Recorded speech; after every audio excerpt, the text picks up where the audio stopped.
நாருமோ கமரப்பு நாருமோ, கருப்பூர நாருமோ கமரப்பு நாருமோ, திருப்பவர செய்வாய் திட்டித்திருக்குமோ மறுப்பசித்த மாதவந்தன், வாய்ச்சோயும் நாற்றமும் விருப்புக்கு விருப்புற்று கேட்கின்றேன் சொல்லாளிவன் சங்கே. இது ஆண்டாளுடைய பாடல். இதை கலவான பண்டிதர் தன்னுடைய பாடல் அப்படியே அதே கருத்தை அப்படியே கையாளுகின்றார். சேட்சம் ஹம்சமதி வாபிகௌத்காத் பாஞ்சஜன்யம் மனசாது பல்சதே பத்மாந்தி கனசாரகந்திவம் சுவாதிஹிம்சமகிதம் பிரியானனம்.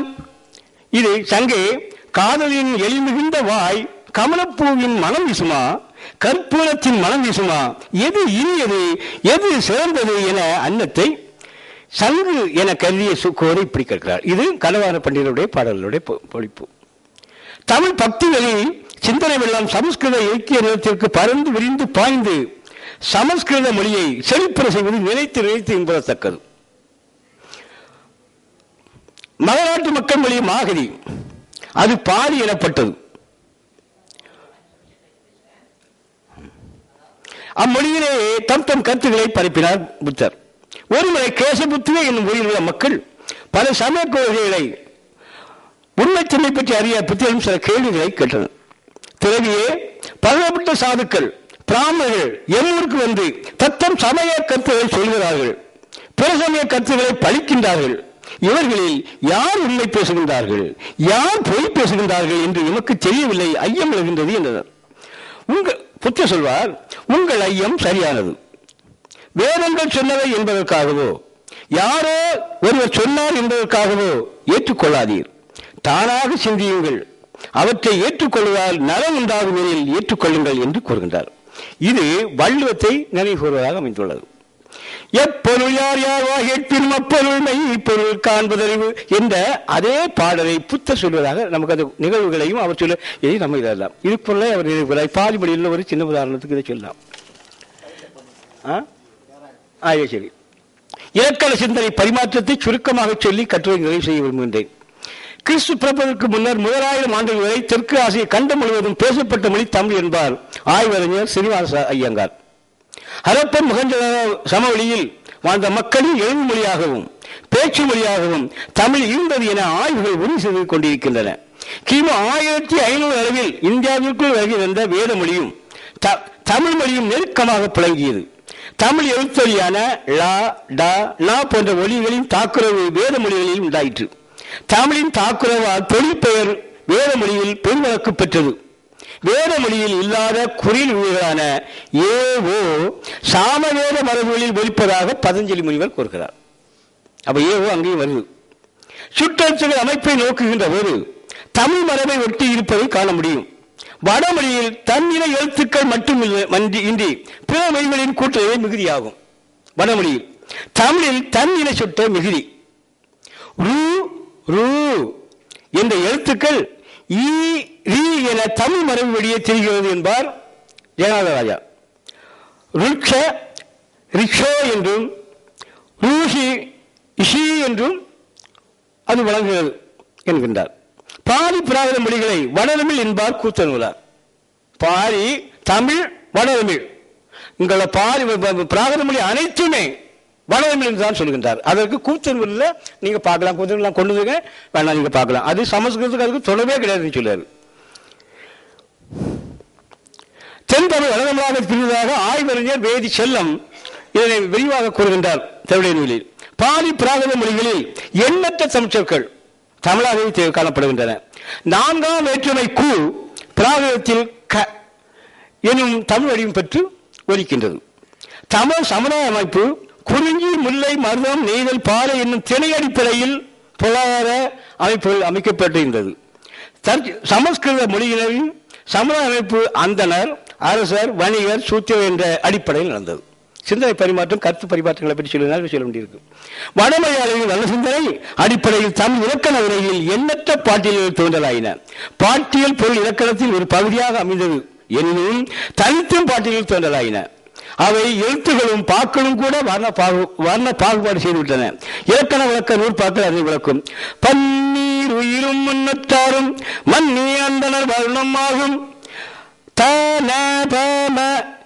என சாட்சிய ஆறும் மனமகிழ் அரசர் வருணமாகும் என்னும் 4 புள்ளியும் அவர் வணிகர்கள் என்ற என்னும் இரண்டும் வளமையற்காகும். வளமையர் என்பது பிறகு அவரே சூத்திரன் என்று ஒரே சொல்லிட்டு வளமையர் என்று சொல்லியிருந்தாலும் பின்னர் சூத்திரன் தான் சொல்லுறாரு. அதை வெண்பா பாட்டியல் ஏத்திய மரபின் முடிச்சு ஐயா இவ்வளவு தான். சரி, இவ்வாறு நம்ம குறிஞ்சி முல்லை மருதம் நெய்தல் என்ற பொருளாதார அடிப்படை பின்னர் நமது வர்ண அடிப்படையாக மாற்றப்படுகிறது. சமஸ்கிருத தொடர்பால் இன்னும் பல சிந்தனை பரிமாற்றங்கள் தமிழுக்கு வரப்பெற்றன. கிபி 4ஆம் நூற்றாண்டில் 5ஆம் நூற்றாண்டுகள் சமஸ்கிருத மயமாக்கல் நடைபெற்ற காலம். அந்நூற்றாண்டுகளில் தமிழில் சிறப்புமிக்க வெண்பா சித்திரக்கவிகள் யாப்பை சமஸ்கிருதம் கடன் பெற்றுக் கொண்டது, வளம் பெற்றது.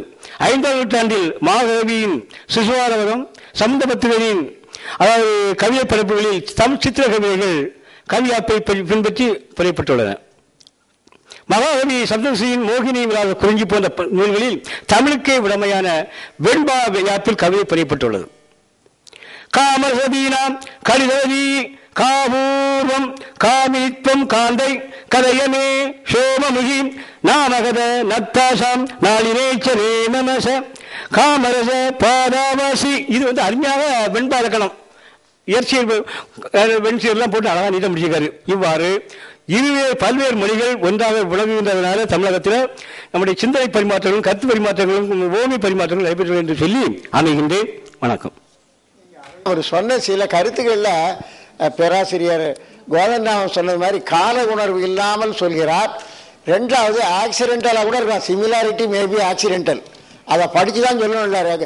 கிரேட் மைண்ட்ஸ் திங்க் அலைக்னு சொல்ற மாதிரி ஒத்த பெரிய ஞானிகள் கிரேக்க ஞானி அரிஸ்டால் சொல்கிற கருத்தும் நம்ம வள்ளுவர் கருத்து ஒத்துருக்கோம். வள்ளுவர் அரிஸ்டாட்டில் பார்த்தான்னு சொன்னார்னு நம்ம சொல்ல முடியாது. அது கொஞ்சம் ஆக்சிடென்டலாக இருக்கிறதுக்கு நம்ம எதேச்சா வரலாம். அது போகட்டும். இந்த கதா சப்தசதினு சொன்னார், அப்படி சொல்லக்கூடாது. காதா சப்தசதி தான் நூலுக்கு பெயர். காதானா பாட்டு, அது பிராகிருதத்திலையும் சரி பாலி மொழியிலையும் தேரகாதா சுத்தபிடகத்தில் 2 பகுதி உண்டு. தேரர்களை பற்றிய பாட்டு, தேரிகாதா தேரியை பற்றிய பாட்டு. அதனால காதா சப்தசதம் என்றால் 700, சதம்னா 100, சப்தசதம்னா 700, சப்தசதினா 700 நூல், தொகை நூல். அது காதா பாட்டு, சப்தசதம் சப்தசதி 700 பாட்டு தொகை, அப்படிதான் அந்த இலக்கியத்துக்கு பெயர். அது ஒரு தொகை நூல். ஒரு வாடியில் ஹாலன் என்கிற சாதவாகன அரசன் கிபி 1 நூற்றாண்டிலே அல்லது 2ஆம் நூற்றாண்டிலே ஆந்திர பகுதி ஆண்ட அரசன், காவலனே பாவலனாக இருந்த காலம் தமிழகத்தை போல. அவர் இந்த பாடல்களை தொகுத்து 700 பாடல்கள் அவர் தொகுக்கவில்லை. ஏபி கீச், வின்டர் ரீஸ் போன்ற வடமொழி இலக்கிய வரலாற்று அறிஞர்கள் கருத்து 430 பாட்டு தான் தொடக்கத்தில் இருந்திருக்கு. எதனால சொல்றேன்னா, ஹாலனுடைய காலம் 2ஆம் நூற்றாண்டு, ஹர்ஷனுடைய கவிதையும் அதில் வருது இந்த 700. ஹர்ஷனுடைய காலம் 7ஆம் நூற்றாண்டு. அதனால நம்ம இதில் பின்னால கொஞ்சம் கொஞ்சமா சேர்ப்பது போல காதா சப்ததி 430 ஒரிஜினல் எழுதுறாரு Winternitz. Is an authority on Sanskrit literature. அவர் சொல்றாரு, ஏபி கீச் சொல்றாரு.